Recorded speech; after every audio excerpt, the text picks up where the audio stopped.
Thank you for having me. And I have been looking forward to doing this for a long time. I seem to have a special connection with New Mexico.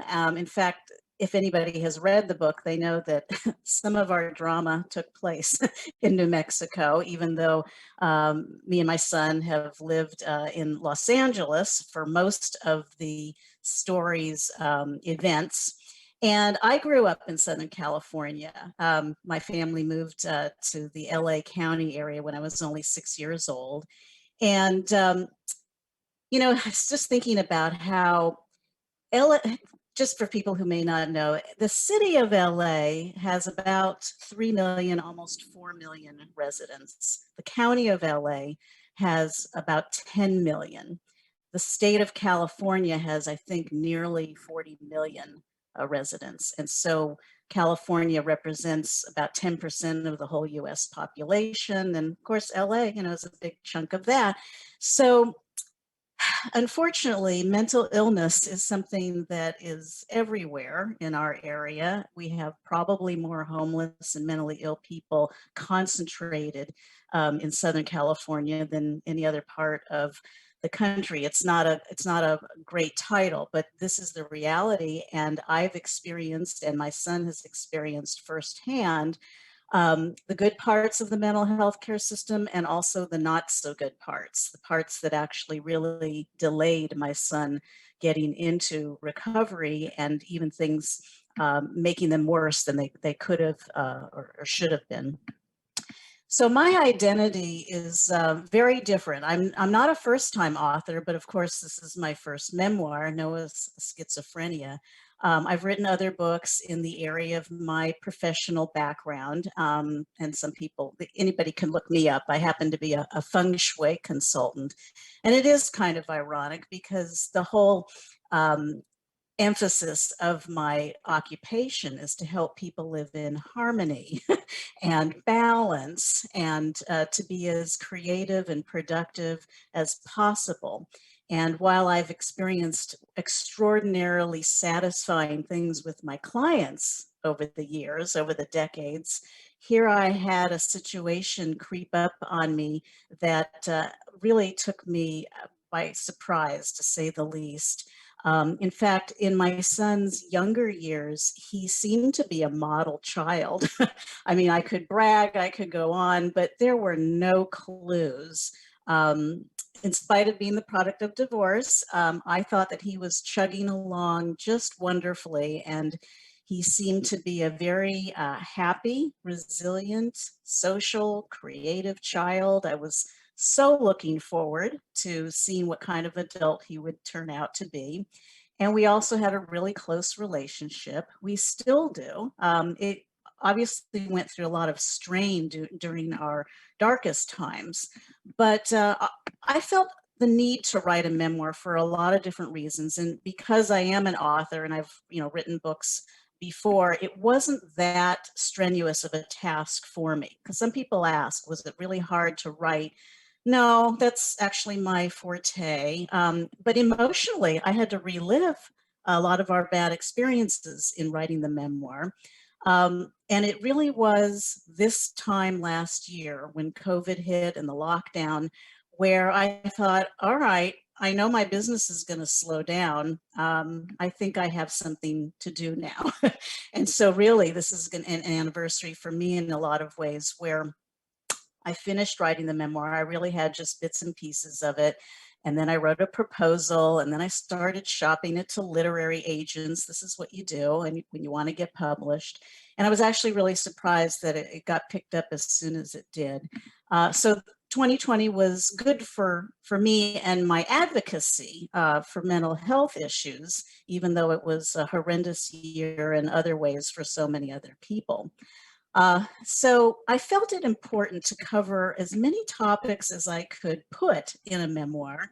And for those who've read it, you know that I kind of vacillate between telling the story, mostly in chronological order, as well as interjecting in it tips and asides and things that I really would want every family member, any concerned caretaker, to pay attention to, because I want people to learn from our mistakes.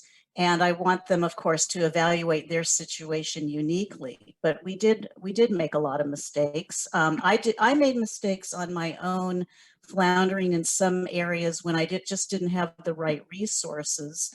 I came into being a member of NAMI probably just a couple of years after my son had his first psychotic break when he was 15.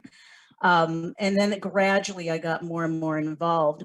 But one of the cautionary tales in the book, or many of them, are really that we ended up making a lot of wrong decisions based on the professional advice we got. So it's one thing when as a parent, you don't know what to do because you have no reference point. But when the professionals lead you in the wrong direction, that is particularly distressful. And I think it needs to be discussed. And in fact, I'm a part of a small mothers advocacy group where we just completed a report where we're basically whistleblowing on a lot of the problems in the LA County mental health care system with the psychiatric hospitals, the programs that people supposedly graduate to when they've become stable, the setbacks they have, the way they're treated by the staff and the psychiatrists. And so we have, my collective, friends and mothers of other, children with schizophrenia. We have a lot to say. And a memoir is just one format. You can create petitions, you can campaign, you can talk to your legislators. There's a lot of different advocacy tools one can do. And for me, just the writing part has been kind of the simplest. Actually, it's easy for me. Other things are more difficult. I don't really want to read a lot of case law and things like that. I let other people do that for me. But in any case, my son became ill. It took us by total surprise. And that is the story of a lot of other parents and family members. For those listening who don't have a direct connection with a mentally ill family member, with schizophrenia in particular, it affects about 1% of the population. I think bipolar disorder might be 1 to 2% of the population. And so a lot of people haven't touched the mental illness situation unless their family member or maybe a spouse, co-worker, friends have had this happen to them. And I wanted to make sure that the general public reading the book would get this inside knowledge of how the families in many cases are exemplary parents. Of course, you're going to hear stories of abuse or neglect or, various things that could trigger somebody into mental illness. But I overwhelmingly have met through NAMI just wonderful people. I know they were wonderful parents, and yet this stigmatized brain disorder still developed anyway, in spite of good parenting. And so I felt that part of the story needed to be told. It's so easy, in fact, for the general public to just assume that a mentally ill person is just the product of their environment, their dysfunctional environment. In fact, I remember watching on TV the guy who became known as the Colorado theater shooter. I think his name was James Holmes. When he went to court, there were crowds of people outside the courthouse. And as the mother walked in and out of court, people were yelling at her and hissing at her as if it was her fault, that she created this monster who was so violent. And so many times parents feel incredibly stigmatized, aside from their personal grief about what has happened to their child, or in some cases, maybe it's your brother or your sister or your uncle, any family member. But there's also the extra weight that gets put on us by a society that doesn't really understand that we may have tried really just about everything we could possibly think of or afford to prevent certain tragedies, and they still happen. I also want to say, because I know that there's a variety of people listening to this, I want to apologize in advance to anybody who's listening who they may have a mental illness. They may consider themselves in that category. And they may be considerably higher functioning than my own son. And I don't want to say anything intentionally that would hurt somebody's feelings or paint a different picture from what, you know, your own experience has had. But I think it's important to hear what the parents' point of view is on this subject. There's quite a range when it comes to even serious mental illness, schizophrenia in particular. There are people who cannot live on their own. There are people who can't even necessarily remember to take a bath and change their clothes without prompting. There are people who are chronically, gravely ill. Then there are people who, you know, might be able to live on their own, but they cannot concentrate enough to hold down a job. They may have real difficulties in the social realm and relating to other people. There can be higher functioning people who are married, have friends, have a social life, they might work. In Los Angeles, we have, you know, one person that we really look up to as an example of high functioning and recovery, and that's Dr. Ellen Sachs. She is a law professor at USC. She has a think tank. She hosts panels and seminars on mental health. And, you know, when you look at a person like that, you say, wow, you can have a really great quality of life, even with a serious mental illness.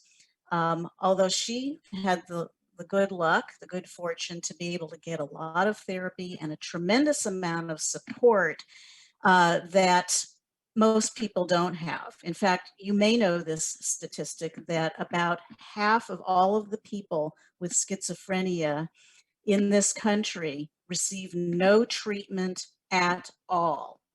Okay, so that's a public health emergency crisis in and of itself. Then there are other issues, which I mentioned, you know, here and there in the memoir, as much as I could fit in. As an example, most people walking down the street don't know that there's something called the Imd exclusion, where Medicaid won't pay for psychiatric hospitalizations. Okay, if let's say somebody wants to get help, let's say they have insight or they're cooperating with their people who care about them, and they can't even get the coverage, the health insurance coverage to put them in a place where they can get sustained treatment. This cycling where people are sometimes in a hospital for just 24 hours or 72 hours, that's ridiculous. Nobody gets stable from a serious mental illness in a matter of hours or days. And so there's a lot of things that the public needs to be aware of. I think that in mass, a lot of people would want to vote for things that made it easier for those with mental illness to get the treatment that they need. I also am very open and receptive to all different types of treatment. There are groups of peers, people living with mental illness, who don't necessarily think that medication, that psychotropic medication is all that good. Some of them explicitly reject it. There's a lot of different approaches. But in the general public, there's also two camps. There are those who feel that when somebody in the world does something very violent, that it's specifically because they're not on their medication. And then there's another camp that thinks that they've become violent because of the medication. There's a whole, you know, anti-medication, anti-psychiatry movement. So as family members and as parents, we get pulled from all sides. We're like a rubber band where do this, do that, no, you're wrong, no, you're right, you're too late, you don't care enough, you care too much, back off. There are a lot of professionals in the mental health care field who think the parents need to just go away and be quiet and that they're part of the problem. So more than a decade, we experienced with my son a kind of a downward trajectory. And I've got notes for myself here in the memoir, just to give you the highlights. We had a lot of bizarre experiences with psychiatrists, unfortunately. In another life, I might have become a psychiatrist. I think it's fascinating, actually, but we had a string of bad luck with psychiatrists who were misdiagnosing, misprescribing, and their attitude was just unbelievable. And in case you think I'm exaggerating, there was one psychiatrist who told me, he only knew my son about 2 weeks, but he told me that my son was hopeless. And at that same board and care, the director there told me that I should take my son out to a desert and leave him there. And that's supposed to be someone in charge of taking care of people with mental illness. Now, whether she was burned out from her job or whether she was trying to be funny when we were having a crisis, I didn't ask her that. But the book contains a lot of things that may seem hard to believe, but they really did happen to us. Early on, my son went to an out-of-state school, and that's something that a number of parents come up against. You know, they're dealing with a teenager who might seem out of control. They might seem like they're just having a drug addiction problem. And I can't say, you know, completely 100% that nobody should ever send their minor to a program away from them. But for us, it did not work out. He got worse in the couple years he was at an out-of-state high school that was supposed to help him. Here in Southern California, throughout California and other states, they might call them different things, but we have what are called state licensed board and cares. And these are places for adults to live who have mental illness and who can't live safely on their own or with their family. They're not therapeutic, at least not in LA. They're like warehousing people. But somebody could stay there indefinitely as long as they follow the rules and take their medication and don't cause property damage. But my son he picked up some of his worst habits there. He got into crystal meth because of someone at a board and care who was a little higher functioning than him and knew how to make money dealing drugs. So a lot can be said about the board and care system and how we take care of the mentally ill population. The board and cares are better than homelessness, but not always so much. And also because of COVID, some of the board and cares in our area got an infusion of extra funds to stay open just because of the emergency that affects all of us. We had outrageous hospital experiences too. And this is so disappointing. In fact, in the local LA NAMI chapter, they wanted to create, I don't live in LA anymore, but at the time that I was there, there was a discussion in the local chapter to create something called NAMI in the lobby, where literally a parent volunteer would hang out at the emergency room and be able to greet the completely distressed and shocked family members as they were bringing in, or as the police were bringing in someone under what we call the 5150 psychiatric hold, to try to guide them, to help them make better decisions right away as soon as the hospitalization occurs. But some of you on this presentation, you might know that you've had a member hospitalized many times, like a revolving door. A lot of parents are left out of the loop. We don't know what's going on. Doctors and nurses won't talk to us because of the HIPAA privacy laws. We don't know often where our loved one has been admitted. I've had conversations with a nurse. She said, I cannot confirm or deny if your son is here. They don't tell you when they do a discharge. If your loved one isn't being totally cooperative and calling themselves to say, hi mom, pick me up, they're dropping me off in the parking lot at noon. So there's a lot of things that could be improved with the hospital experience. I don't know what version of it you have in New Mexico, but in California, we have something called the LPS conservatorship. And those are not easy to get, but we have a local NAMI member who holds seminars on how to become a conservator. which is basically means you become a legal guardian for someone who's gravely ill. And in some situations, that's the only time that real help begins, is when the person has gotten that far down the line that they need to have a conservator handle their affairs, and make decisions about where they live and what kind of treatment they get. So the memoir has a little bit of information about that. My son was also in several IMDs. I don't know if you have that in New Mexico or if you call it something else. IMD means Institute of Mental Disease.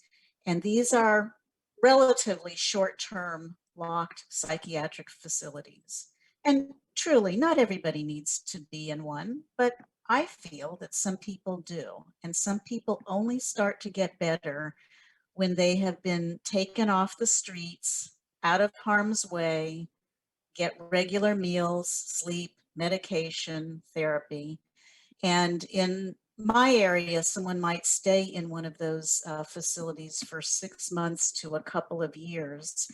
And then from there, there can be some follow-up. We call them step-down programs where people are back to living at home or in board and care, or maybe even they're getting help to live on their own.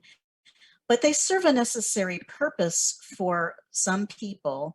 And in fact, I'm part of this mom's advocacy group where we're basically saying to the LA County Department of Mental Health, please, we need more of everything.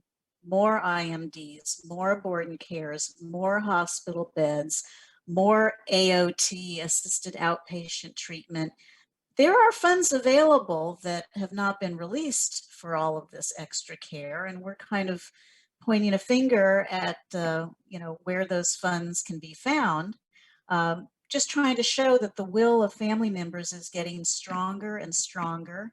In fact, that's how NAMI started. I believe there was a mother who had a son with schizophrenia, and away we go. Now we have this national organization for the last 50 years or so that's helped and educated a lot of people.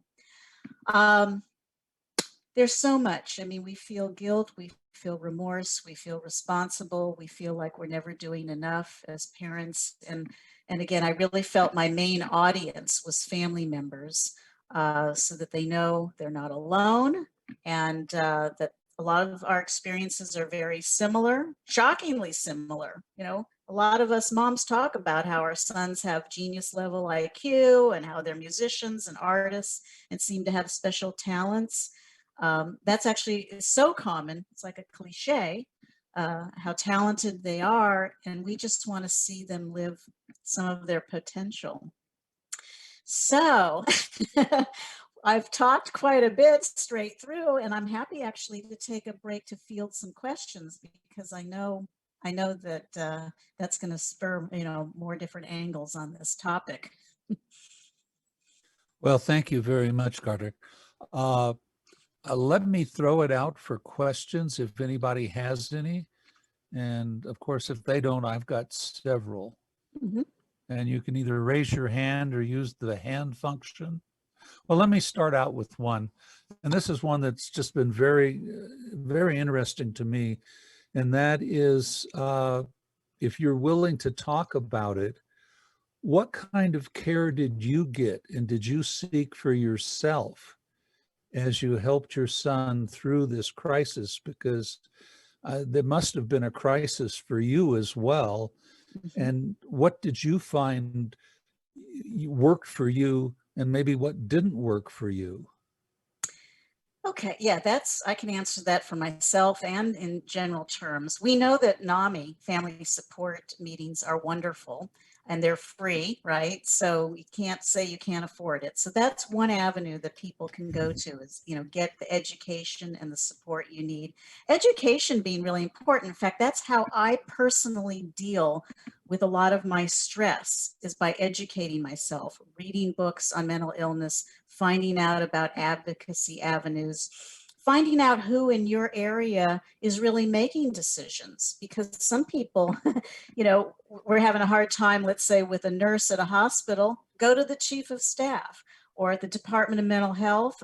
He's retired now, but the former medical director picked up the phone and made a couple of really important phone calls for me. So as a way of dealing with our own stress and trauma, be proactive. Don't, go into your bedroom and just cry, forever. Start becoming more proactive. Also, lend a hand. I found that even times when my son was really unstable, I'd go to a NAMI meeting and somebody would be having a problem that I had already dealt with, and it felt really good and very gratifying to be able to lead somebody in a good direction or help them avoid making mistakes that I made. So that's all in the realm of therapy. Some people really need to go to their own therapist. And I know I mentioned in the book at least once that 100% of all caretakers and involved family members, 100% do get depressed at some point. And sometimes it takes people down. Some people can't work. Some people, there are people who do things that show their level of sacrifice that even I couldn't do. Thinking right now, there was this one woman that came to our NAMI meetings, and she was so fearful of her son being on the streets and other unhealthy environments.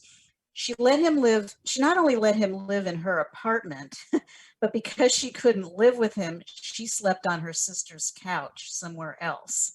So there's some parents that have gone above and beyond the call of duty, to try to save their loved one. So I think it is important for some people to get therapy and not be embarrassed about that. One of the stories I told in my memoir was that I finally reached out to my cardiologist, and it was the summer when my son was homeless and it was really bad. And I said to him, I need something for my anxiety. So I was willing to go on medication myself so that I could continue to function. And I realized I'm not going to be much use to my son if I fall apart, and that's been, one of my guiding principles. But as we talk about in NAMI family support meetings, people will do things like they'll meditate, they'll take a yoga class, they'll try to eat better, they will try to indulge in something really positive in order to deal, with the stress. But like I said, finding solutions and being an advocate is very gratifying. And for all the complaining I do and other people do, I know that the professionals, be they social workers, psychiatrists, nurses, board and care operators, the people who are involved with our loved ones, they're not going to change their policies and procedures until the laws mandate that they do that. And so to change the laws, you've got to start meeting with the policy makers, the legislators. So it's an area that a lot of people don't feel comfortable with. A lot of people say, oh, I'm not political, I don't want to do it. But I've come to learn over time, it is the only way to get things done and changes. So Well, all roads kind of lead to that. Thank you. We got some hands up. So can we start with Terry? Sure. Thank you very much, Kartar. I'm curious how long a journey you've had. I mean, you said your son first had his psychotic break at 15. In the book, which I have not yet had an opportunity to read, what is the time frame that you are covering? And I mean, obviously the bad experiences, you keep searching for something better. I think those of us who have family members have all can identify with that. Mm-hmm. Yes, from age 15 to 25, it was all downhill pretty much. There was hardly a time when he was stable, actually. And of course, we have different interpretations of what's stable and what not. So by the time he was 25, he was homeless. And it could have been prevented at so many junctures. And I just found it surreal that that was even happening. But as I explained in the memoir, there was a method to what I was doing. And unfortunately, people around the country, not just in LA, they are often told it's not a crime to be homeless, or, you know, things like that that allow people to slip through the cracks. And I was even told by, you know, the mental health chapter near me, sometimes it has to get worse before it gets better. And so sometimes you don't get the emergency services until somebody really is down and out. If they look semi-okay when the social workers show up, or if they have a roof over their head, they just move on because they've got to deal with somebody who's even worse off. So with the memoir, the closing chapters discuss how he finally, after being on a 3-year waiting list, got into a private program, a private residential program. He's been there almost 2 years. My son's going to turn 30 in May. And he's been able to enjoy a couple of years of stability that he didn't have for all that time prior. And where he lives now actually serves as a role model for the whole nation, really, as what needs to happen to achieve stability for people with serious mental illness. They only treat people with schizophrenia. There could be something similar created for people with low functioning bipolar disorder or other issues. But they are a stark contrast to what everything really that he experienced beforehand. And so it is working, although he still doesn't have much insight. And so sometimes I do get phone calls where he'll express a little frustration about the things that they ask him to do, like exercise or stick to a healthy diet and whatnot. But we just, you know, the staff there is so talented and so experienced that they know how to turn things around and garner goodwill and trust. And so I feel very optimistic and very hopeful that he's going to continue to get better and better. Wonderful. Thank you very much. We've got another question from, I can't say your name, but Ms. Wood. Thank you. Kartar, I read your book. It was just absolutely wonderful. I have a 37-year-old son who his psychotic break happened when he was in his early 20s. And after that, I myself suffer from chronic depression and had a psychotic break when I was 19. And so I really didn't understand what was going on with my son. And with time, I sought out psychologists and psychiatrists and so on and so forth to discuss what I was seeing going on with my son. He is out on his own. He takes care of himself. He cannot hold a job. He has delusions and so on and so forth. And it's been quite a journey for me. It's been about 15 years, really. But I just really wanted to tell you how much I appreciated your book. I think my one question, and this might not be something you can answer, is there an mother's advocacy group here in New Mexico? I'm up in Taos. Mm-hmm. Yeah, I don't know if there is, but I somehow got onto an email list of a group called California Advocates, and they are, you know, furiously trying to change a number of things. I've participated in some of their petitions.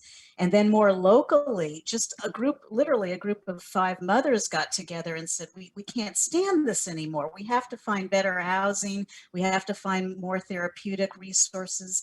We have to, you know, talk to the people who make contracts with these hospitals and with these agencies and let them know that there's some really horrible things going on, neglect, not, you know, just almost like they're pushing people along on a conveyor belt. And one of the key issues is to explain to these folks, because the holy, you know, dollar bill is the bottom line, that when you have people recycling, they're homeless, they're in hospitals, they're evicted from board and cares chronically over and over and over again, that costs a lot more money. Incarceration, it costs so much more money in taxpayer money than to just take care of people correctly and humanely right from the beginning.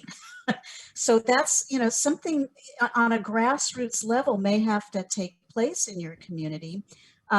We spoke, our little moms advocacy group had a man from a place in Mesa, Arizona. They started their own little housing project called the Lighthouse, you know, we're basically picking each other's brains to try to find out, you know, what everybody else is doing that's working.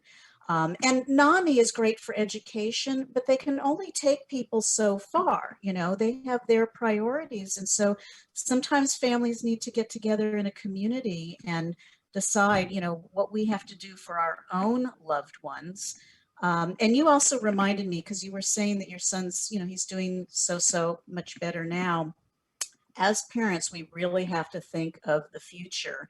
And one of the things I touch on in the memoir and in the list of resources, if any family members have, if you have any assets at all, or if you want to get a life insurance policy, it's good to check out having a special needs trust made for your loved one, so that if they do inherit anything, it will be spent on their mental health and their well-being first. And, you know, we worry about, can we even die in peace, you know, knowing that we're leaving somebody who might not be able to work ever.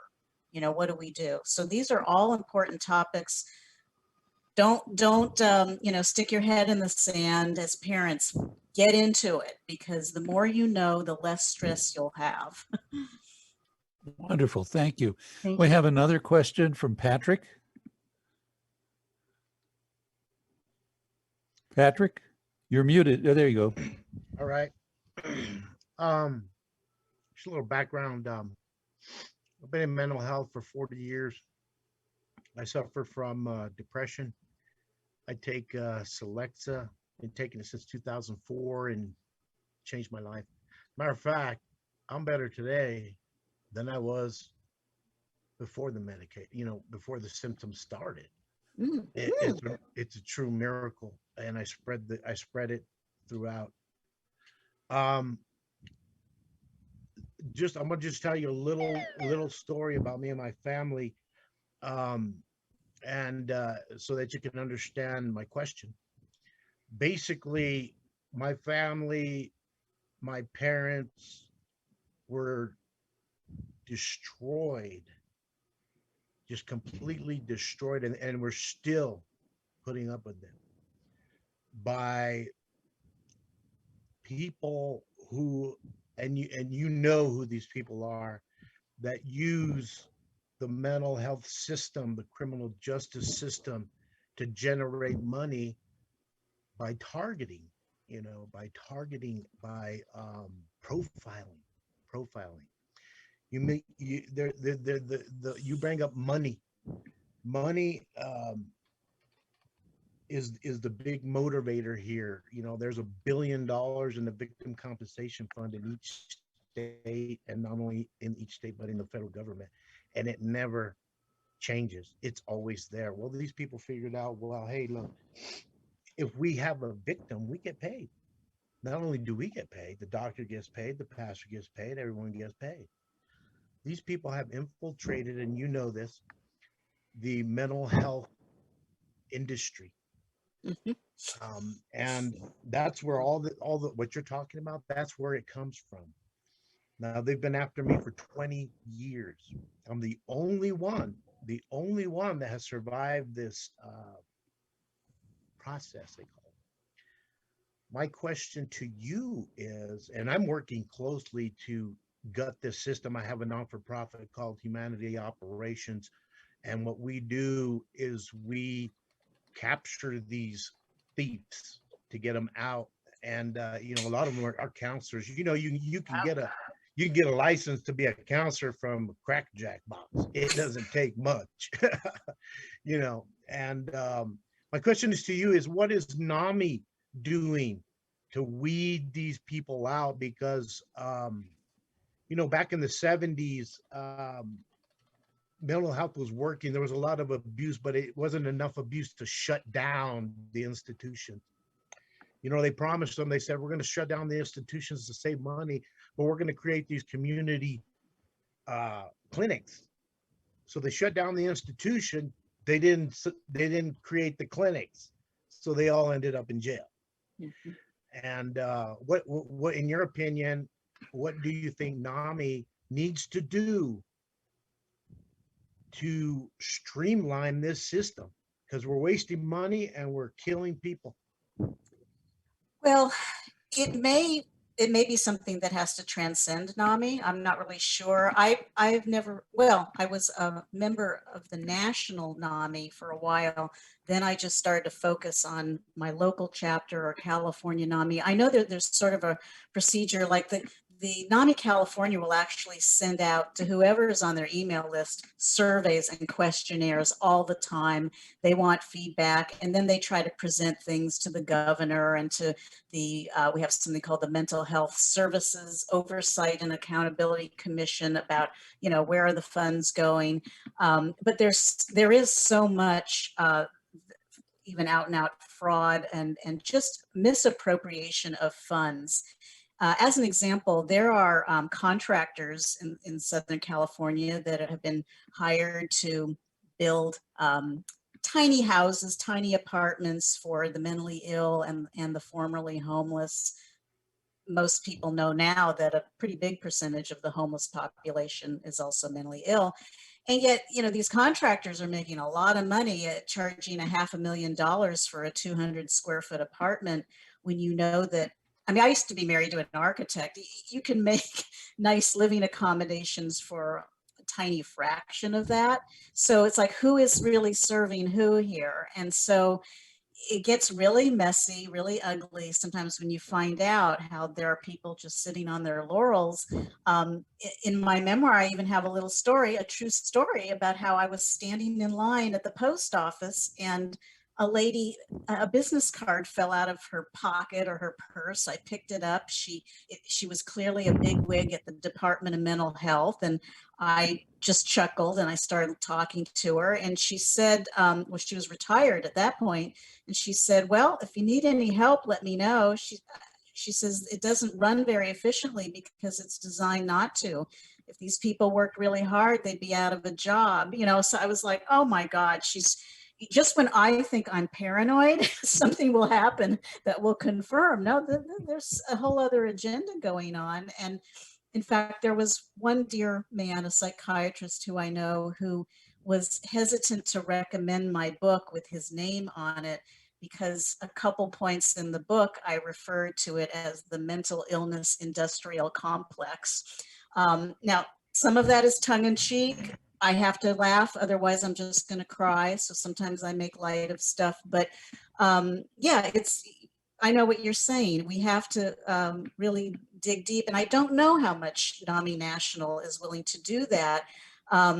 If you read the book called Insane Consequences by the late DJ Jaffe, he will give you, you know, a really good overview as well as some really specific things about what's wrong, what's not working, and what, you know, what people have to do in every county, in every community to try to turn things around so that there isn't a waste of money and so that the priorities change. Yeah. Yeah. Well, and the only reason I say that is because people think that it just affects that one individual, but it affects everybody that individual is connected to. Mm-hmm. Oh, You know, yeah. my parents were blackmailed. They were blackmailed, you know, and they're still on edge, and they're in their 80s. Yeah. Good Thank news you is, very, very much, Patrick. okay. Jessica, you've got Thank you. some more questions? You're unmuted, Jess. Okay, here I am.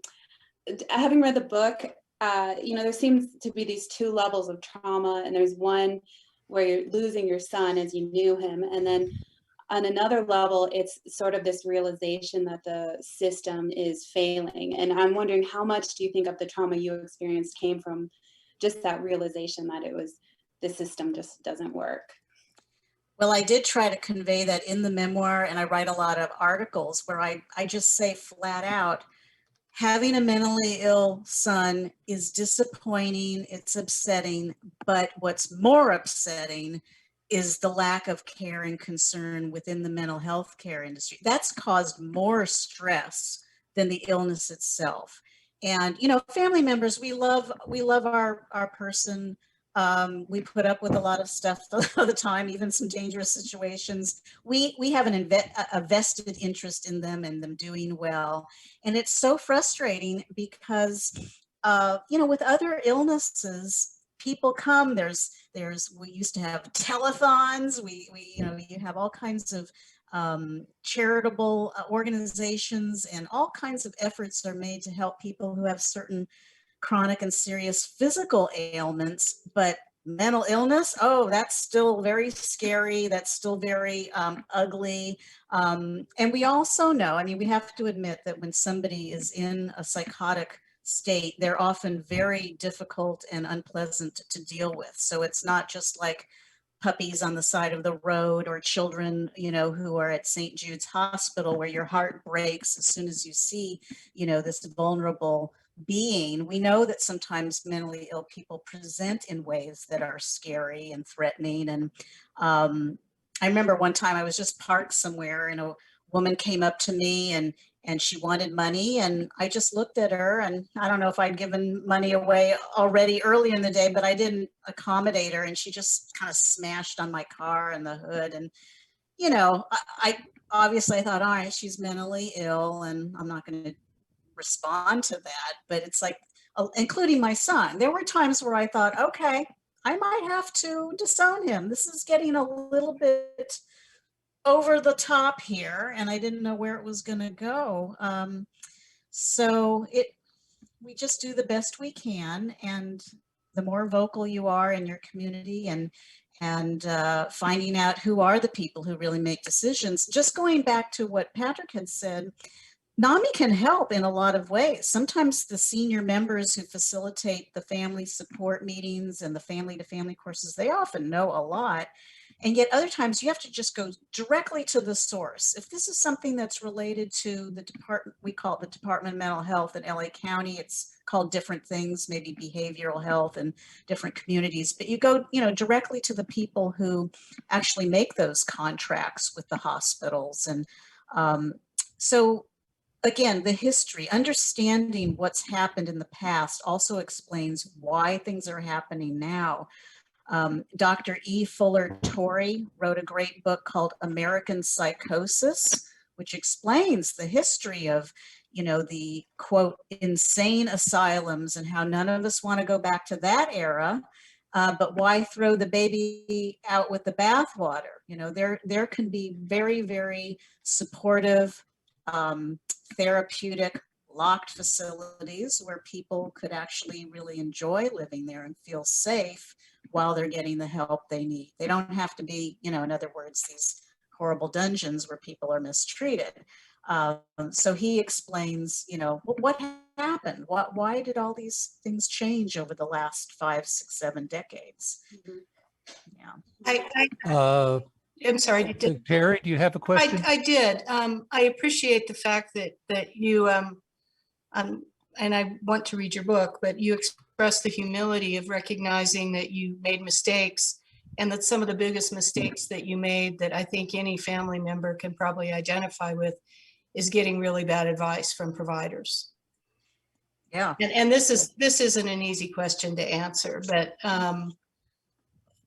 yeah, in Santa Fe, we have a laundry list of, you know, a therapist for every possible little buttonhole that you want to put in, like you would in LA, even in a small community. But like any profession, most of those people are probably not going to be helpful in a severe situation. What would you as an advocate suggest that we as a community that cares about our mentally ill people and their loved ones do to improve the people that we attract, the people that we, you know, support, that we in our community, so that we can improve the services that are available to our loved ones? Like I say, not an easy answer, but having been through the trenches, and, you know, you try and try and try, and you keep trying to find something that works. What suggestions can you offer to us here in New Mexico? Well, another level to this, I rather recently have discovered how powerful, in this case, the LA County Board of Supervisors is. The mental health department's answer to them.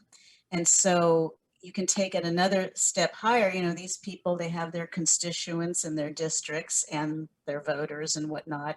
So sometimes you have to go to the people that the mental health professionals um, they have to make budgets basically of where the money's going to go and how they're going to spend it. And, you know, I've done individual things. I did have to report one psychiatrist to the American Psychiatric Association. He was fraudulently billing my son's insurance for months after he had left the man's care. So, you know, just be the squeaky wheel. You know, you have to, when you find out who's paying these social workers or, you know, therapists, psychiatrists, go to their bosses and their administrators if you have complaints. Get on the news. I mean, they write an op-ed for your local newspaper. There's just, and people should also know that you are an expert on mental health issues. If you have a family member, don't worry about, oh, I'm not one of these you have what they call lived experience, just like the peers say, they have lived experience. And unfortunately, you have to keep aware of politics. Like, you know, there's certain things now happening with the new administration that has a lot of mental health advocates upset. You know, people were happy with, you know, the previous assistant director of SAMHSA who stepped down. You know, so you have to kind of be aware of what's happening on a national level also. If I can think of other things, I'll get back to Tom and he can get back to you. But I would say just be very vocal and band together as your local chapter and protest in front of the Capitol if you have to. Yeah, no, thank you very much. But your question brings up something I did want to ask, and that is, did your son receive any care or support from someone else who was a peer, someone who had either schizophrenia or another form of mental illness, who intervened and interceded and helped you in his journey? Yes, there was one man. He's used a lot by people in the Southern California area. He actually has schizophrenia. He's very high functioning, although when he was in his 20s, he was hospitalized a number of times. He had to take a break from college. He went back to college and got a master's degree in social work, and he started his own little cottage industry of doing one-on-one. He called it peer coaching. And we worked with him, my son worked with him for a while, and my son confided in him in ways that he didn't confide in any psychiatrist that was also in the background prescribing. So that was a good experience. He befriended my son. He took him to guitar lessons. He took him, you know, bowling, really tried to keep his social skills up. And he also talked to me more than once about trying to get my son on what's sometimes considered the best medication, which is clozapine. And my son refused to take it for a decade. And then finally we had a little breakthrough, which I describe in the memoir also, how it sort of happened almost randomly that my son agreed to go on clozapine. And that is a medication which is often used as a last resort when there are doctors now who feel it really should be used first. The insurance companies are kind of wielding their power right now, where they want people to try a couple other medications that don't work before they can go on clozapine. I mean, when you think about how much power the insurance companies have in terms of medications that they'll pay for or not, how many therapy sessions or not a person can have, how long they can stay in the hospital or not. I mean, I know they have a staff of doctors, but you know, they're not in the business of really helping people. They have their bottom line too. So, so yes, in a long-winded way, yes, peer coaching can help a lot of people. Excellent answer. I was really gratified to hear that. I wanted to see if anybody else has questions before I ask my, oh, there we go. Yes, Christina. Hi, Kartar, where is the best place to get your book from that would resource you? Because I know sometimes getting a book someplace you get little or nothing. Where would I pick it up? Well, it's on Amazon. Noah's Okay. Schizophrenia. It's not, Mhm. it's not in bookstores right now, not yet. We have to still work on a distribution deal, but it's on Amazon. Okay, thank you. Mhm. Very good. I've got one last question, and that was, I was really impressed by your mother's advocacy group. Is there anything online or written or electronic you could send me that I could share with our team? Because you made a point there that I think was extremely important, and that is sometimes a group of mothers can do something that even a NAMI chapter can't do, and that level of advocacy is just really, really important, whether it's reporting somebody to the medical board or whether it's going to the Board of County Commissioners. And we have, we have a system of government here where people can stand up and be heard. And our city councilors and county commissioners are interested in what the people think. But when 4 or 5 people band together to do something, it can have it can get people's attention in the bureaucracy like nothing else. So is there anything on what you've done? Yes, we literally finished it a few days ago and had a graphic designer put it all together and whatnot. And I'll ask my other moms. I'm sure the answer is going to be yes, because our bigger agenda is also to let other communities like yours use it as a template where you can say, oh, we could put together something like this with our own personal stories and our own complaints. And I have a question for you, though. Like, we have one section, for instance, about our experiences with something called FSP, Full Service Partnership, and also another agency called AOT, Assisted Outpatient Treatment. Do you have those programs? Oh, that's a checkered story. Yes, We it have, is. After that, Tom, Betty, you want to go do it? about 3. Thank you, Kartar, for your. I read the summary of your book, and I think if I was a writer, I could have probably written the same story from my experience with my son with bipolar. But so yes, about 3-4 years ago, we finally did in New Mexico pass an AOT law. There is AOT. There's an AOT program in Albuquerque and one down in the southern part of the state, but Santa Fe has not been able to implement the program. FSP, I'm not familiar with. FSP. Yeah. Go ahead. Want to finish? No, just I don't know what it is. Okay, for the LA County area, I think it's throughout California too. FSP, when somebody is not doing well, if they agree, a therapist, a case manager, and a psychiatrist can be assigned to them.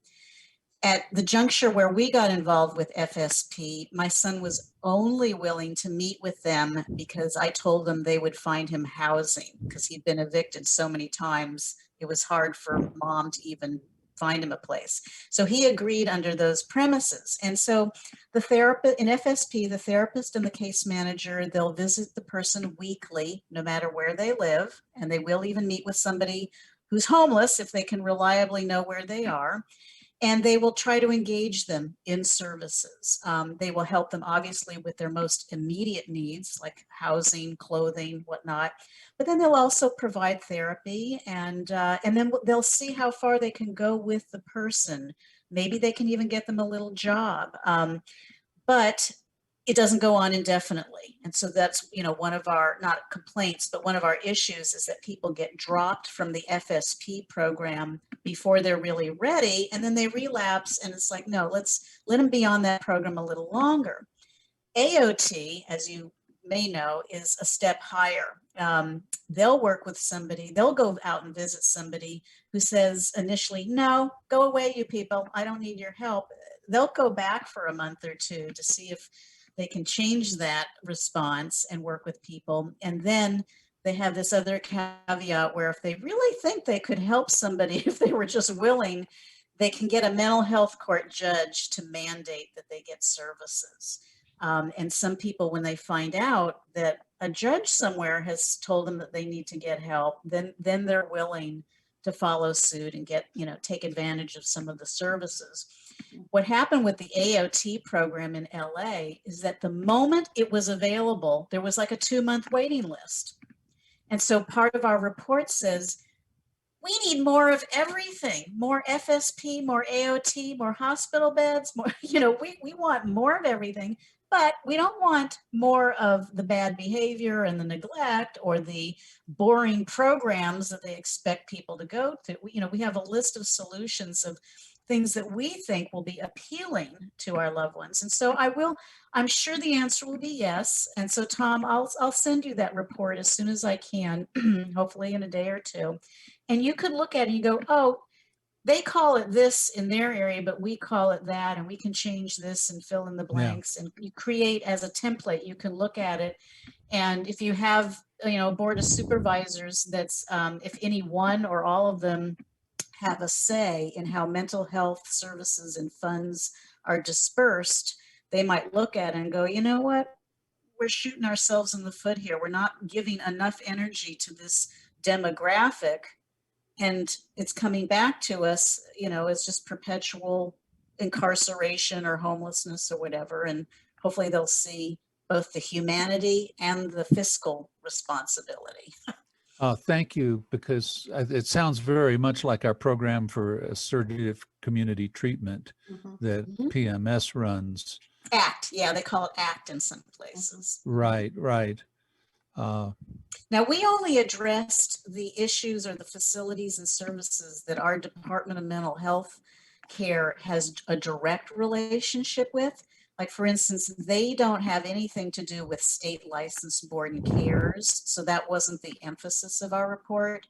But you could pick any type of service or residential facility in your area and list what they're doing right and what they're doing wrong and bring it to the attention of the people who pay for it. Right. Do we have any more questions? Well, let me thank you for an outstanding presentation and great dialogue.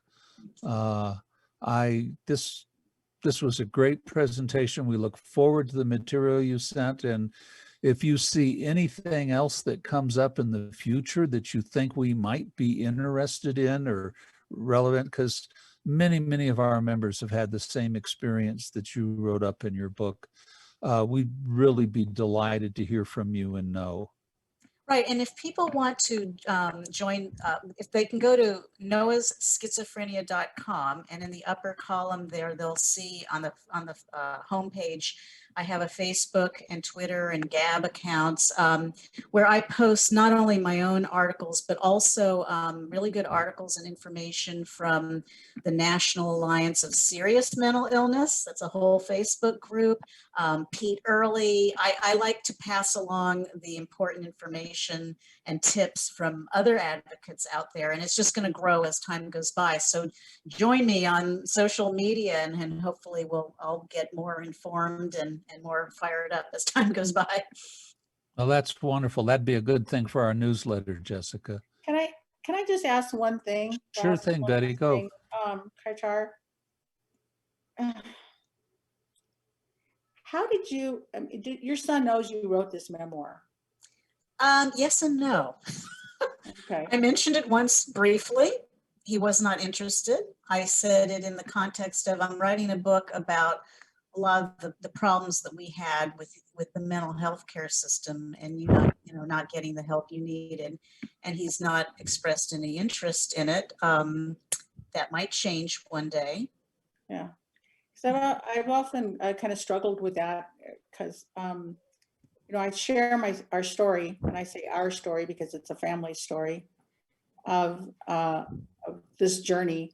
But I'm always a little bit cautious because I want to respect my son's privacy. And, as he has grown and become in recovery, and and has become more functioning and his own person, I'm a little, I'm kind of glad that I've sort of kept a few details out. So I just wondered how you dealt with that. Well, my son's name isn't Noah. I want to protect his privacy. He doesn't have the same last name as me. Of course, if he was ever Googling his mom online, it's going to come up. And he'll, when I'm dead and gone, he'll probably see copies of the book in a closet. What was this?